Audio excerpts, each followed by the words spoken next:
Всем привет, меня зовут Веруша, и сегодня я буду говорить на такую пикантную и острую, мне кажется, достаточно востребованную тему в связи с тем, какие современные девушки и женщины сейчас все больше мужчин хотят встретить для серьезных отношений целомудренную девушку. Целомудрие ассоциируется с непорочностью, с чистотой, с невинностью. Такая девушка ни с кем не была в отношениях, у нее ни с кем не было близости, да и вообще, в принципе, получается, опыта никакого не было. И такой образ рассветляется, чуть ли не ангелом представляется. Я сегодня разберусь именно так ли это и поговорю о минусах и плюсах. Есть две категории мужчин. Одна категория кричит, что только такую, и, как знаете, высшая каста. Или нам не надо, мы тогда отношения вообще строить не будем. И взять низшую, по их мнению, касту, это женщины, которые уже там погулявшие, туда еще можно разведенки, ну то есть те, у которых уже как минимум был один мужчина. Такие вот в глазах вот таких мужчин ценности не представляют никакой. Ну и есть категория вторая мужчин, которые говорят: целомудренную, не-не-не, спасибо большое, я как бы, мне не надо особо, да и вообще я на другие какие-то качества посмотрю, это не является какой-то ценностью, да ее там учить надо всему, не-не-не. Вот, и было бы, знаете, неплохо вот для первой категории, так, когда у тебя рождается ребенок, такое сообщение на госуслугах: поздравляем, родился крепыш, 3-4 кило, здоровый, ваш, можете не сомневаться. Это почему? Потому что мужчины не доверяют современным женщинам, и сейчас от какой-то распущенности, в том числе получается так, что мужчина может воспитывать чужого ребенка. Вот. И я, с одной стороны, понимаю мужчин, которые хотят встретить целомудренную девушку. Ну, целомудренность — это порядочность, то есть порядочность вообще сейчас такое качество, которое на вес золота, и редко его можно встретить. А какое-то правильное воспитание, правильные нравственные, моральные ценности — это все да. Но если мы чтим традиции, хотим чтить традиции прошлого, как это было раньше, ведь если бы у нас не было этого в сознании, мы бы даже и не знали, да, то есть мы бы, в принципе, может быть, поразмышляли бы по-другому, но мы, если мы говорим, что так было хорошо, то такая девушка, она не могла вступить в близость до брака.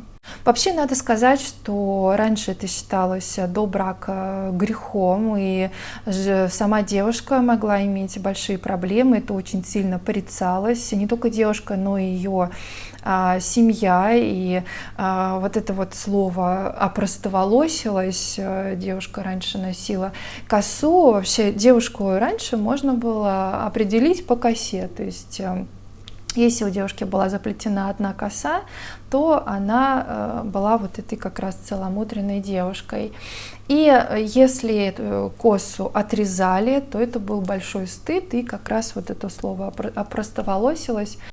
Поэтому вот у меня вопрос: какой процент мужчин готовы взять такую девушку в жены, с учетом того, какие сейчас законы, которые настроены против мужчин. Ну и это как бы один момент. Второй момент, понимаете, это целомудренная девушка. Я здесь ни в коем случае не отговариваю, а просто как бы привожу факты и просто размышляю, да. Мы берем эту девушку целомудренную, у нее есть эта опция, это замечательно. Но эта девушка, она растет в современном обществе, она не где-то там в лесу, в диком, у нее нету там телевизора, телефона и всего остального, да. То есть она абсолютно может быть с таким же сознанием, как современная, ничем не отличающаяся типичная женщина, с которой современные мужчины, не современные, а в современном обществе мужчины не могут строить отношения. То есть получается вот только одна опция и все. Соответственно, тогда вопрос, какой здесь процент мужчин готовы взять такую девушку, то есть только у нее будет эта ценность. Я бы больше, если говорить про меня, я бы больше отталкивалась бы от того, конечно, что я чувствую к этой девушке, и что она за личность, какая есть в ней индивидуальность, потому что многие мужчины сейчас ищут эту индивидуальность, чтобы девушка не была похожа, как многие, вот с каким-то типичным набором каких-то фраз, манеры, какого-то поведения. Я, кстати, все больше и больше слышу о том, что действительно вот как-то все друг друга копируют. То есть я бы больше от этого отталкивалась. Но есть действительно такая заноза, что называется, в сознании у некоторых мужчин, которые вот только прям вот что называется приспичило, и больше никак иначе. Еще такой момент, я хочу еще отметить, что все-таки мне кажется, что это тоже должно к мужчинам относиться, к молодым людям. Вот кто-то мне написал, что женщина должна, мужчина не должен.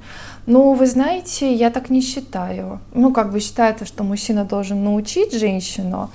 То есть получается, что у мужчины может быть какое-то большое количество женщин, да, это никак не порицается. А женщина, ну, это, в принципе, вот частая история, когда, например, женщина, да, разведенка, там, скажем так, да, то есть мужчина, женщина переживает, что на нее там никто смотреть не будет, потому что у нее там уже кто-то был, мужчина там, ну или вообще, что у женщины уже какое-то количество мужчин было, какой-то опыт был. Вот. А если у мужчины все то же самое было, то есть такая женщина, она как бы, ну так, не очень. Но при этом, если у мужчины все то же самое было, он красавчик. Ну, потому что у него было много женщин. Вот это вот очень интересная, конечно, философия. Поэтому я считаю, что мужчина все-таки тоже должен быть с чистыми помыслами и также быть таким же, ну, ладно, может быть, какой-то опыт, но не 20, не 30 там, и так далее. То есть вообще в идеале тоже достаточно со скромной со своим архивом личной жизни. Уже все, после 30 как бы порог, да, считается, что это как-то что-то странное с девушкой происходит, если у нее никого не было. И я, знаете, некоторые случаи прям знаю такие, когда девушка в себе хранила себя для определенного какого-то такого, ну, представления, как это будет, и она так и не встретила мужчину, и все это произошло как-то дико некрасиво, я даже не хотела вспоминать, как это все произошло, просто потому что ее уже, скажем так, общество подтолкнуло, постоянно давило, что у тебя что, с головой, что ли, что-то не так, вот. Поэтому здесь еще момент, чтобы встретить кого-то, а сейчас вообще сложно кого-то так встретить, поэтому... Ну, хорошо, в общем, вы нашли вот такую девушку, вы дошли, к примеру, до брака, если мужчина на это кто-то решился, все может произойти то же самое, то есть отношения могут не сложиться, это же работа двоих людей однозначно, вот, поэтому, и, собственно, эта девушка также быстренько перейдет в категорию уже тех, у которого кто-то был. Ну и вот берем маленькую жизнь, да, то есть этой юной девушки, и получается, то есть вот это половое созревание у нее начинается, как это вот просто у девочек происходит. Это же не значит, что девочка закрылась и об этом вообще не думает. Это вот так же, как у мальчиков происходит. Это нарастает, и девочка начинает в какой-то момент тоже этим интересоваться. Знаете, на эту тему есть, кстати, фильм «Пианистка» называется, там играет очень хорошая актриса. Фильм такой, в принципе, интересный именно тем, вот посмотреть как раз, до чего это может довести. Ну, там еще мама, конечно, на нее давила, то есть она жила с мамой, там спала в кровати с мамой, уже достаточно как бы во взрослом во взрослом возрасте, вот, и как это все на психику очень сильно повлияло. Поэтому, то есть вот это вот, скажем так, это сексуальная энергия, какая-то и фантазии, все это все блокируется, получается, у девушки. И раньше же вообще вступали в отношения там в 16-18 лет там на Руси, например. Ну, там, предыдущее поколение, оно там, в 20 лет уже создавало семью, там, 22 где-то, 24 это уже старородящий считалось.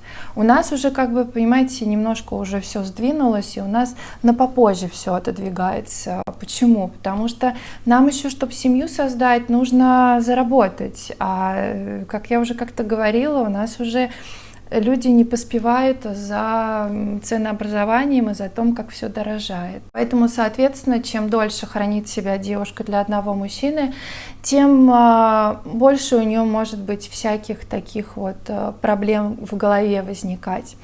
Поэтому мне кажется, что это отчасти стереотип, что только с целомудренной девушкой можно построить хорошие, крепкие отношения. И вообще, конечно, целомудрие еще ассоциируется с юностью девушки, то, что девушка молодая, и многие мужчины тоже сейчас повернуты на этом возрасте, тоже такое некое неуважительное отношение к тому, что женщине уже 30 плюс, и она уже вообще пытается как-то залезть в последний поезд, там, что она уже никому не нужна. Но о возрасте я буду говорить уже в других своих видео, но тем не менее, как бы здесь вот фактор того, что девушка молодая, он тоже имеет место быть. Как-то вот, мне кажется, что некоторые мужчины, они как-то вот похватали информацию, что вот так должно быть и так должно быть. И некоторые совершенно точно для себя не понимают, как на самом деле оно должно быть. Здесь еще речь идет о возрасте. Конечно, когда ты становишься старше, ты уже лучше понимаешь, что тебе конкретно нужно. Когда возраст еще там до 30, то здесь еще работает такое коллективное сознание, скажем так, когда ты немножко от того человека похватал, от опыта из той семьи, от друзей, и как-то сложил для себя какую-то общую картину. Вот я все-таки сторонник того, чтобы опираться на себя и слушать больше себя, что нужно вам. Если где-то там вы услышали, что только такая девушка нужна, но это не гарантия того, что у вас сложатся счастливые отношения, или не гарантия в обратную сторону, если у девушки уже был какой-то опыт. И у меня, знаете, еще такой вопрос. Вот если мужчины сейчас говорят о том, что много женщин легкодоступных, ну, я не беру лет 50, потому что, ну, когда женщине, да, там уже количество мужчин сокращается, потому что мужчины в среднем у нас живут там до 60. Сердечко нужно беречь мужчинам.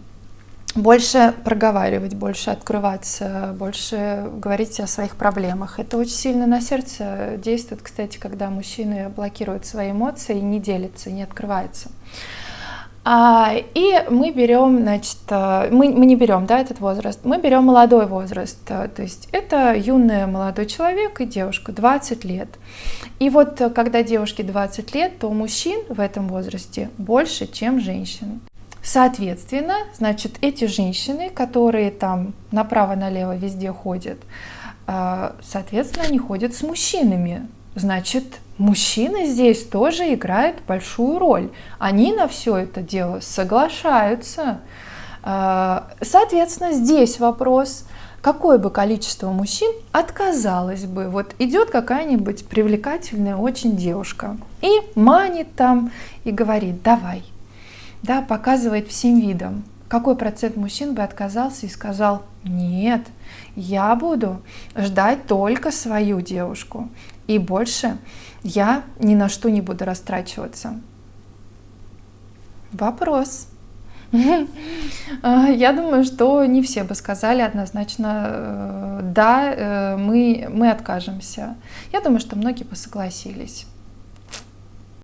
Отсюда следует, что женщина без мужчины в этом смысле испортиться точно не может.